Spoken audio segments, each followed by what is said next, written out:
Gracias por seguir en Momentum, esta alianza entre Pie de Página y Rompeviento TV. Y vamos a pasar al siguiente tema que me parece es uno de esos fundamentales y que no debe olvidarse de ninguna manera. Es el tema de las fosas, la fosa clandestina que se encontró en Jojutla. Y yo digo clandestina porque la Fiscalía General de Justicia de Morelos, a pesar de que tuvo una justificación aparentemente legal para enviar a una fosa común a esas personas, pues prácticamente pasó desapercibida y muchas personas que buscaban a sus familiares desaparecidos, pues hicieron la tarea, la labor y han llevado este caso inclusive hasta instancias internacionales. Y para hablar de esto, Ernesto, tenemos a Aida Hernández y a Angélica Rodríguez. Bienvenidas a Momentum. Muchas gracias, Alberto. Muchas gracias, Ernesto, por la invitación. Gracias. Sí, gracias. Buenos días. Y bueno, mire, le recuerdo nada más a Aida, ya la conoce, está cada 15 días con nosotros. Ella es profesora investigadora del CIESAS e investigadora en violencia de graves violaciones a los derechos humanos. De manera muy resumida le estoy planteando la descripción. Y Angélica Rodríguez Monroy es mamá de Viridiana Anaid Morales Rodríguez, desaparecida el día 12 de agosto del año 2012. Y Aida Hernández publica hoy un artículo en Rompeviento TV, que te voy a pedir si ponemos la imagen del artículo de Aida, por favor, Jerónimo. ¿Y qué es un artículo en verdad fuerte, poderoso? Las violencias burocráticas y la triple desaparición de personas en Morelos. Los casos de las fosas clandestinas estatales ante la Organización de las Naciones Unidas. Aida Hernández, pues si fueras tan amable de compartirle a la audiencia, pues este resumen que haces, pues fuerte, crudo, dramático, sobre la condición de las familias que están en esta condición y estas fosas clandestinas estatales, que me parece además pertinente también por qué señalar esta parte de estatales, Aida Hernández. Buenos días. Pues es para mí realmente un honor poder acompañar en este espacio a Angélica Rodríguez Monroy, que aparte de ser la madre de Viridiana, también es una de las representantes y dirigentes de la organización Regresando a Casa Morelos, con quien he tenido el gusto de caminar y de trabajar en alianza y que han sido una inspiración para el trabajo en lucha. El artículo que ahora compartimos pues tiene como entrada el caso que se ha llevado ahora ante el Grupo de Trabajo de Desapariciones Forzadas e Involuntarias de la ONU por parte de la organización de Angélica Rodríguez Monroy, por parte de IDEAS y de la Federación Internacional de Derechos Humanos. Y se llegó a esta medida porque tenemos... digo tenemos porque hablo en plural, porque me siento parte de esta lucha cívica para presionar y denunciar no las fosas clandestinas como las que las compañeras, las rastreadoras del Fuerte o las compañeras de Veracruz están exhumando, sino estamos hablando de fosas bajo custodia del Estado, es decir, son fosas comunes que fueron utilizadas de manera irregular, por decirlo menos.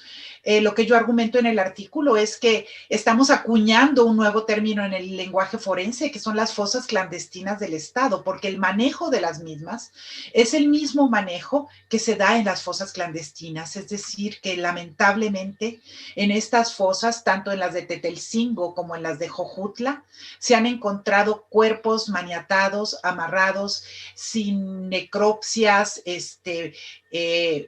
como la gente que está familiarizada con el contexto forense sabe que cuando un cuerpo no es identificado y va a pasar a una fosa común, hay todo un protocolo que se debe de seguir. Y estos cuerpos se ponen en una bolsa, se les pone una cápsula con su necropsia, todas las pruebas y todo lo que se encuentra alrededor de estos cuerpos debe de pasar para abrirse una carpeta de investigación.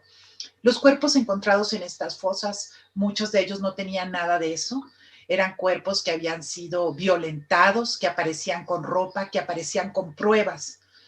Cuando la primera fosa con estas características aparece en Tetelcingo, pues era un escándalo, o sea, realmente muchos pensamos va a caer el gobernador, pero no, el gobernador no cayó. Hubo apenas algunos cargos menores y después, gracias a la lucha de las madres como Angélica, supimos que Jojutla estaba siendo utilizado de la misma manera. Y gracias a la presión de ellas es que se logró que se iniciara la exhumación de los cuerpos de Jojutla. 4 años después de haberse iniciado esas exhumaciones, donde ellas documentaron gráficamente. Carolina Corral ha escrito sobre esto y ellas han hecho unas postales preciosas con lo que ellas documentan. Ahí está una de ellas, con los que ellas documentaron en esa fosa, donde encontraron hasta una niña menor de edad con su uniforme escolar, así tirada en la fosa.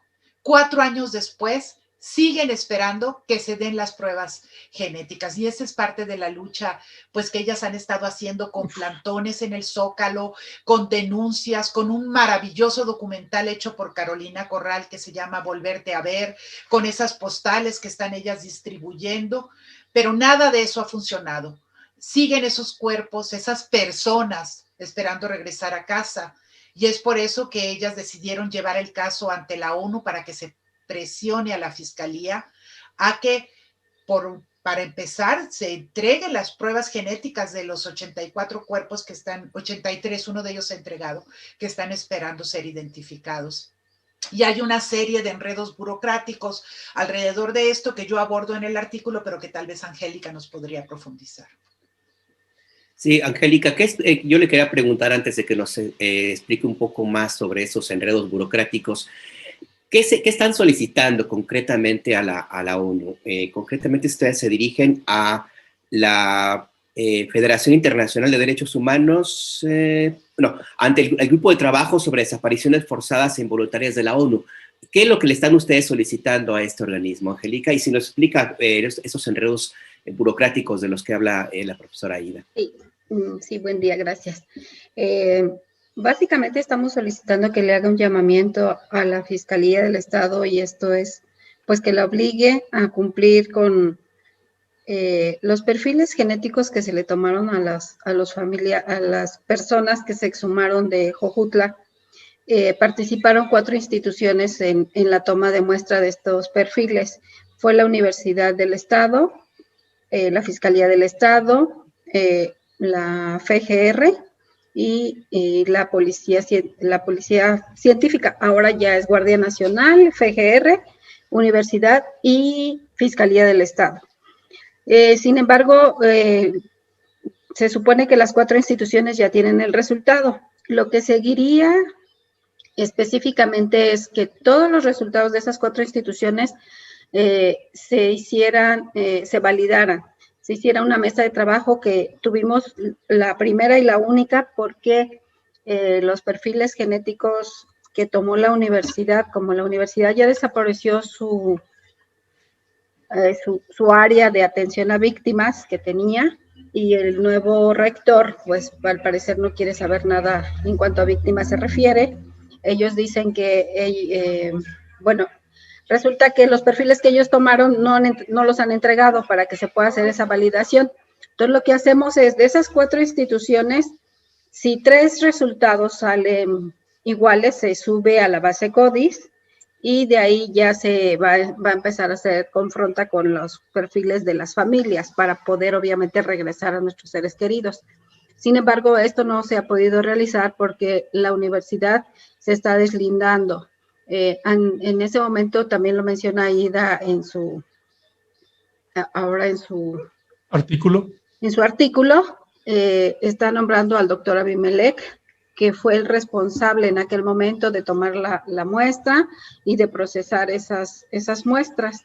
Él refirió ya hace tiempo, nos buscó, que ya tenía los resultados y los quería entregar, pero ahora él dice que tienen un adeudo con él y que él no va a poner de su bolsa.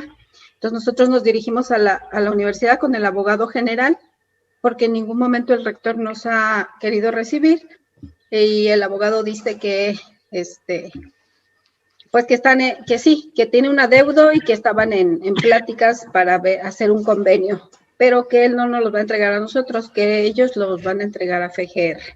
Entonces, en toda esa maraña, y la Fiscalía del Estado de Morelos, pues tendría que intervenir de manera jurídica obligando a que esos perfiles se entregaran, porque ellos tienen la facultad de hacerlo. Sin embargo, tampoco no ha hecho pues esa acción. Él dice que ya mandó oficios, pero pues ya casi 4, fue en el 2017, ya van a ser casi 5 años de que se exhumaron, de que se exhumó Jojutla, todavía no tenemos los resultados. Y básicamente lo que le estamos pidiendo a la ONU es eso, que obligue, que le haga un llamamiento a la Fiscalía del Estado para ver qué es lo que está pasando con esos resultados, ¿no? Porque ya son muchos años.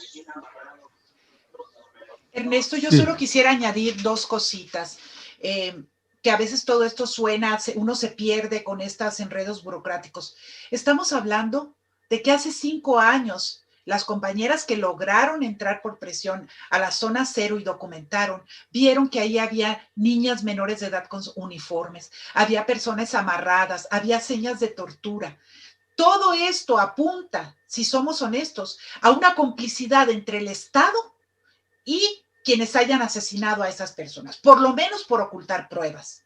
5 años sin que pase absolutamente nada, sin que se haga una investigación y sin que sepamos quién es esta niña menor de edad que aparece con su uniforme en esta fosa.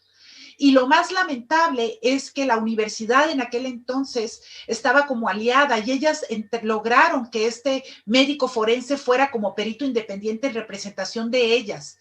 Y ahora esta persona, el doctor Quirós, está negociando con esas pruebas genéticas al mejor postor. Ha ido a distintos lados a ver quién le da 200,000 pesos por las pruebas y al momento no se logra conseguir eso. Entonces, realmente si uno estuviera fuera de México y viera esto desde lejos, es realmente una película de terror. O sea, ¿cómo encontrar estos cuerpos maniatados, torturados en una fosa del Estado? Que no pase absolutamente nada y que durante 5 años se retengan las pruebas y que nadie se haga responsable. ¿Ya? Bueno, es que ahí también me parece muy pertinente esto que estás tocando, Aida, Angélica, lo que están viviendo y padeciendo ahí. Me quedo también pensando entonces en a quién le toca qué, que ese es siempre luego uno de los dilemas, porque pareciera que en todas las entidades de la República Mexicana, pues las fiscalías se van echando la pelotita. Es un problema también con las fiscalías prácticamente a lo largo y ancho de la República Mexicana, y el papel de las comisiones estatales de búsqueda. Usted ahí en noviembre pasado, pues se nombró un nuevo fiscal también ahí en el estado de Morelos. ¿Cuál es la valoración que están teniendo, doña Angélica, del papel de este nuevo fiscal y a qué instancia, a qué autoridad, desde todo el trabajo que ustedes están haciendo, ustedes dicen, esta autoridad es la que tiene que resolver este entuerto, este trave, ya? Adelante, Angélica.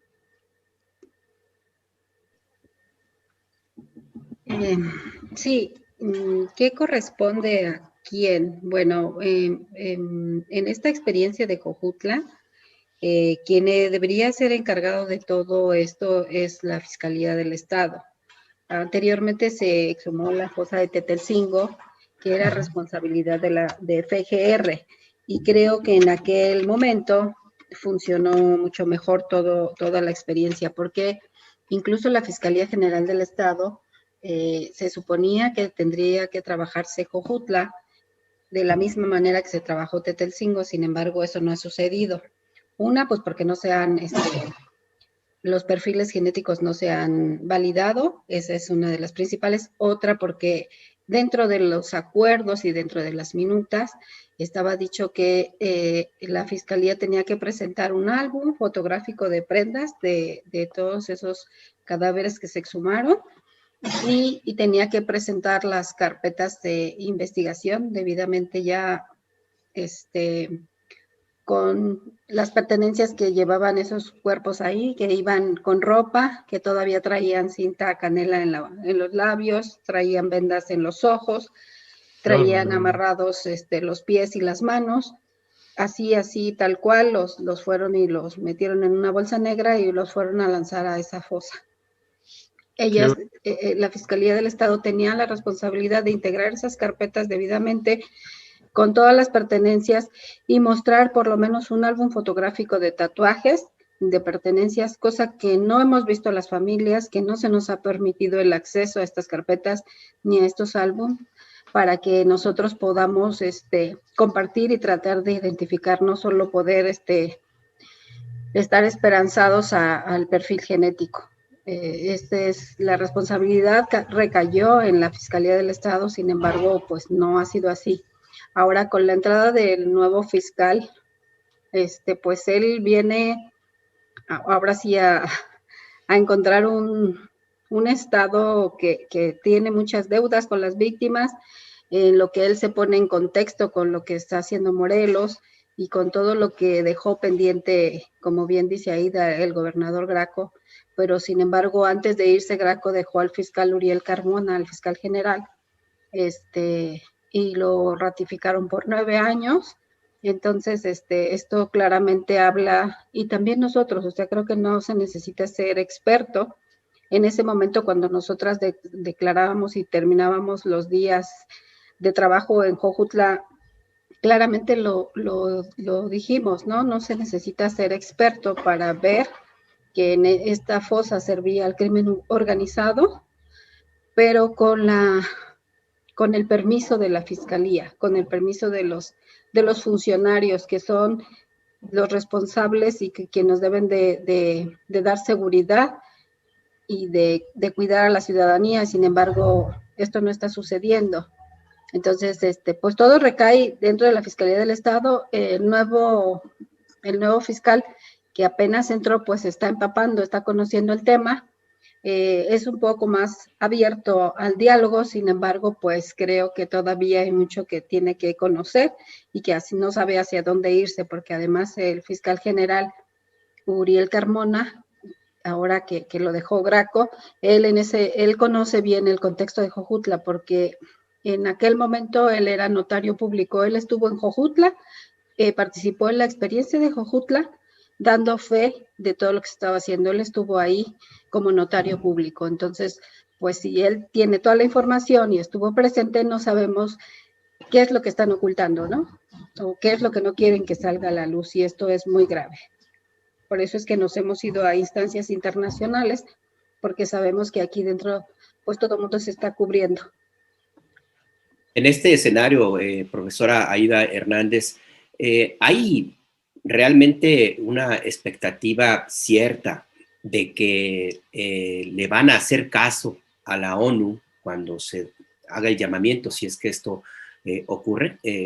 Si tomamos en cuenta lo que acaba de decir la señora Angélica Rodríguez y todo lo que usted misma narra en su artículo, y también que han pasado ya varios años y que el tema de las desapariciones, pues sí es importante para el gobierno del presidente López Obrador, pero en este caso hablamos de un gobierno de su mismo partido. No sé hasta qué punto realmente se vaya a ser efectivo el llamado de la ONU, la intervención, y qué se necesitaría, además de hacer una petición de información como está planteando en esta conversación y en lo que nos cuenta en su artículo. No sé si sea necesario elevar la instancia, que no se quede a nivel estatal, sino que se piense también en el gobierno federal. Pues mira, yo creo que hay que articular distintas alianzas. Por un lado, se le está pidiendo, a la ONU se le pide que presione al fiscal para algo muy específico de este proceso, que tiene que ser la validación de las pruebas genéticas. Pero esto es un caso mucho más amplio y más complicado, porque más allá de que se validen las pruebas genéticas, como bien lo acaba de decir Angélica, las condiciones en las que se encontraron los cuerpos en las fosas de Jojutla nos hablan del uso que el crimen organizado ha hecho de estas fosas. Yo tuve el privilegio de poderlas acompañar en el proceso de exhumación, estuvimos ahí en varios días, y voy a comentar algo que no hemos comentado fuera de estos espacios y no lo habíamos comentado tampoco con Angélica, pero cuando estaban los procesos de exhumación había mucho miedo, porque alrededor de Jojutla seguían estando las personas del crimen organizado viendo la exhumación. Y alguien se acercó a las antropólogas que estábamos acompañando el proceso y nos dijo que entre los que estaban excavando físicamente había una persona que pertenecía al crimen organizado, contratado por la fiscalía para coger la pala y desenterrar. Entonces, el enredo es tan complicado que no sabemos hasta qué niveles puede llegar y hasta qué punto el hecho de que quede el mismo fiscal que estuvo como notario ahí dando parte pueda implicar, pues, hacer más confusas las posibilidades de investigación. Y la desaparición del programa de la Universidad de Apoyo a Víctimas, pues fue una gran pérdida también. Y lo que planteo yo en el artículo es que esto que tipificamos como violencias burocráticas ya no solo están llegando del Estado, sino que en este caso concreto de alguien que fue aliado de ellas, como es el doctor Abimelec Morales. ¿Qué creo? O sea, yo como aliada, como académica, antropóloga jurídica, creo que hay que unir alianzas por todos lados, que esto que estamos haciendo en este momento, haciendo alianzas con Rompeviento y Pie de Página para difundir, es parte de este tipo de articulaciones, que es muy importante la intervención. Yo creo que fue una decisión importante involucrar a la ONU, porque al gobierno actual sí le importa su imagen frente a Naciones Unidas, su imagen internacional. Entonces creo que todas estas estrategias tienen que funcionar de alguna manera, y yo iría más allá, no solo para que se cotejen los perfiles genéticos, para que se haga una investigación a profundidad. Yo creo que sería necesario, por la especificidad de los casos de Jojutla y Tetelcingo, que se hiciera un grupo de expertos como el que se hizo alrededor del caso Ayotzinapa para averiguar por qué este manejo irregular de estas dos fosas y hasta dónde, y llegar hasta las últimas consecuencias. No puede ser que tengamos casos como estos y que al final el enterrador sea el único que termine con cargos, ¿no? Fue el señor que agarró la pala, es el que tuvo cargos. Para que todo esto fuera posible, hay una serie de complicidades que, por lo que estamos viendo, nos hace sospechar que continúan en pie. Sí. ¿Alberto? No, adelante, Ernesto. Sí, ok, gracias.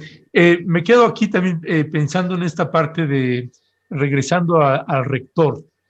Me queda claro, y para la audiencia que tal vez no tiene en el radar, Angélica, Aida, lo que pasó con el rector anterior y que lo que pasó con el rector actual, que hay un cambio ahí drástico. ¿Cuál es, si pudieran resumir la aportación que en este caso, que además Morelos es un caso emblemático porque es el único estado donde una universidad se había involucrado también en parte de estos procesos, y ahora pues simplemente entró un nuevo rector y dice, pues yo no voy ahí? ¿Cuál es la dimensión que usted, Angélica, que ustedes en estos colectivos, en estas redes, pues encontraron y que ahora no están encontrando en la universidad? Sí, para nosotros es una lástima, ¿no? Quien era nuestro aliado era el doctor Alejandro Vera, que tuvo que, bueno, pues ya terminó su periodo. Su periodo, su mandato, no lo sé, y al momento en que él sale, que además en el habernos acompañado y el que él siempre fue un defensor de las víctimas, porque para nosotros él fue aliado. De hecho, él le dio clases a mi hija, que mi hija estudiante de la universidad, entonces él era muy sensible a este tema, un aliado y pues muy incondicional. Sin embargo, el gobernador, que también ya salió, que creo que empezó a utilizar esto de manera política, ¿no? Políticamente hablando le dio al rector. Ahora sabemos que está acusado de desvío de recursos y de muchas otras cosas más, que esto fue parte de que él apoyó a las víctimas y que a lo mejor tomó un dinero justo para todo lo que fue la experiencia de Tetelcingo, y que esto le ha costado que esté huyendo, le costó su trabajo y demás. Entonces, obviamente, al entrar el nuevo rector, que es el doctor Urquiza, él dijo que no quería saber nada porque, pues claramente vio que desafortunadamente el gobierno del estado lo tomó como bandera política para golpear al doctor Alejandro Vera y bueno, él no quiere tener ese tipo de problemas y por eso se desarticuló la unidad que tenían en la Universidad de Apoyo a Víctimas. Y para nosotros las víctimas, pues eso es una tristeza, porque además desde la academia nosotras nos sentíamos completamente apoyadas, porque pues en la academia existe todo, el recurso humano, ¿no? Que nosotros necesitamos. Y desafortunadamente ahora no tenemos un aliado así fuerte, que creo que eso dejaría mucho que pensar y que era un modelo a seguir a nivel nacional de que las universidades se involucraran, porque justo eso es lo que necesitamos en nuestro país, que las universidades volteen hacia ver a las víctimas, porque aquí hay mucha necesidad, ¿no? Las universidades tienen un gran recurso humano que si lo pusieran al servicio de las víctimas y para las víctimas, para nosotros sería un gran apoyo. Y eso era como un ejemplo a seguir en otros estados. Quien empezó como a hacerlo un poco fue la Universidad de Guadalajara. Sin embargo, ya no se siguió este modelo y para nosotros pues es una gran tristeza porque pues nos sentíamos realmente apoyadas. Ernesto, y si me permites añadir, yo creo que el caso de la experiencia de Morelos fue un golpe muy fuerte para las familiares de las víctimas, pero también para quienes trabajamos estos temas. Porque sin querer a mí no me corresponde juzgar el caso del doctor Alejandro Vera, pero lo que es cierto es que la manera en que se hicieron las cosas, grupos de la policía judicial intervinieron en su casa en la madrugada con armas de alto poder, allanaron su casa, o sea, fue una campaña de hostigamiento muy fuerte. Y en medio de esta desarticulación del programa de víctimas también se perdió todo el material, expedientes. Ellas, Angélica Rodríguez y regresando a Casa Morelos, ya no tuvieron acceso a todo lo que se estaba archivando en ese programa. Y gente que venía dándole seguimiento psicológico, acompañamiento psicológico, se quedaron sin trabajo o los reubicaron con otros cargos burocráticos que no les permitieron dar seguimiento.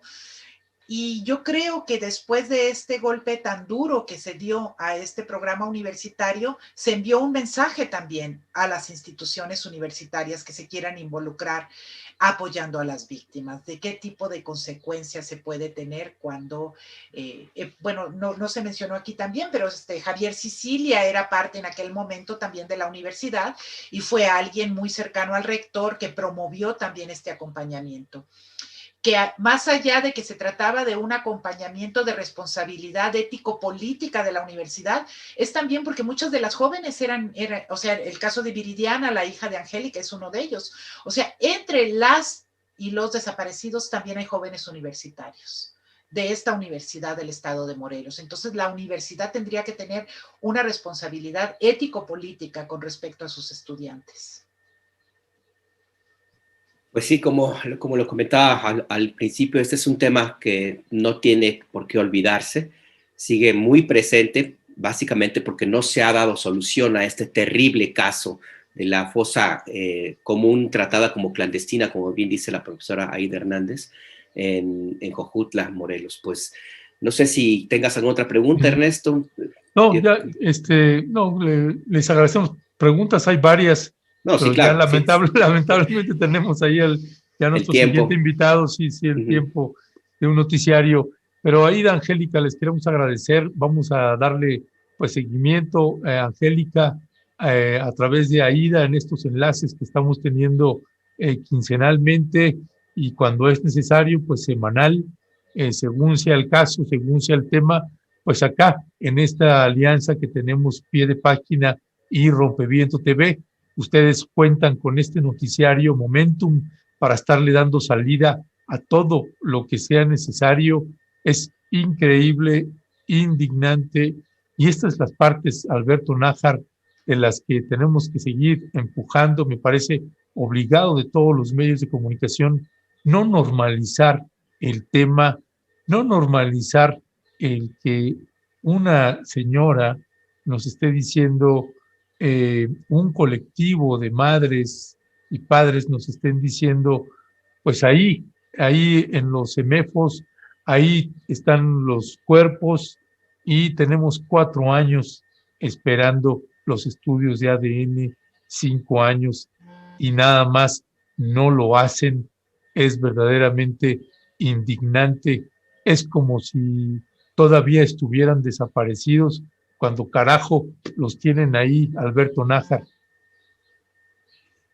Sí, sí, es un tema que es, desgraciadamente, Ernesto, profesora Aida, Angélica, pues lo hemos visto también en otros lugares. Recientemente, la semana pasada, inclusive hablábamos de algo parecido en Jalisco, donde también hay una crisis bastante fuerte en términos del servicio que se da en el Instituto de Ciencias Forenses, y también en otros sitios ha ocurrido en su momento. Es uno de esos asuntos en los cuales es importante también no soltar el tema y no desviar la mirada, porque es allí parte de esa trama donde, como bien dice en su artículo la profesora Aida Hernández, es desaparecer varias veces a una persona. Si ya de por sí la desaparición de un familiar es algo fuertísimo y dramático, y se enfrenta a toda esta trama burocrática que prácticamente le apuesta al olvido y a que ya no se siga buscando, no creo que sea lo más justo que no se le esté dando la atención debida. Pues muchas gracias, profesora Aida Hernández, Angélica Rodríguez Monroy, muchas gracias por acompañarnos y la confianza que nos dan en Momentum.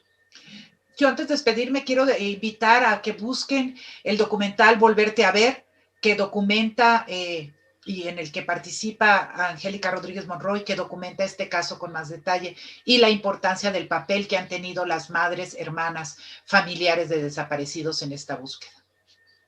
Muchas gracias. Gracias a las dos. Muchas gracias. Hasta luego. Gracias. Buen día. Bueno. Hasta luego.